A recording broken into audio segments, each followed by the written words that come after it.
यहाँ पर आपको बताएं अहम बयान के हवाले से और आपको बताएं कि बल्दियाती इंतखाबात हुकूमत वक्त पर करवाएगी, ऐसा कहना था तर्जुमान पंजाब हुकूमत हसन खावर का। डिप्टी ब्यूरो चीफ लाहौर से बोल न्यूज़ से गुफ्तगू की है हसन खावर ने, उनसे मज़ीद तफसीलात मालूम करते हैं। जी बताइएगा।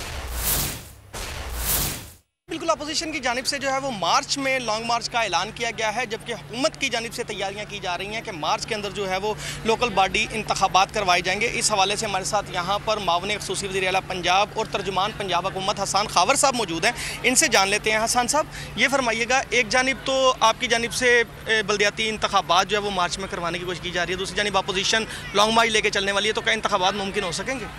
देखें, पहली बात तो ये है कि इंतखाबात तो तभी होंगे जब हुकूमत डिसाइड करेगी और इंशाल्लाह टाइम पे होंगे। जो मार्च की तारीख उन्होंने दी है वो तो मुझे लगता है कि उन्होंने तारीख डाली है, तारीख दी नहीं है, तारीख डाली है। जो मार्च नहीं करना चाहता वही 4-4 महीने की तारीखें डालता है।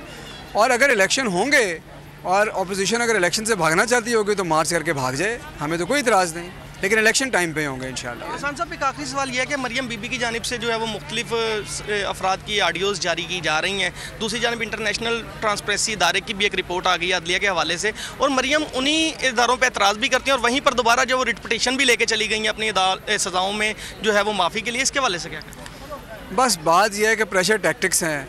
पिटिशन लेके जानी थी तो ऑडियो रिलीज़ कराई ना, ताकि प्रेशर पड़े। तो इदारों को भी प्रेशर देते हैं, लोगों को भी प्रेशर देते हैं, कीचड़ भी उछालते हैं। मकसद सिर्फ एक है कि केसों से बचना है। ये बात आवाम के सामने है, केसों से बच नहीं पाएंगे। लेकिन सब्सक्राइब करें और बेल दबाएं ताकि कोई खबर रह न जाए।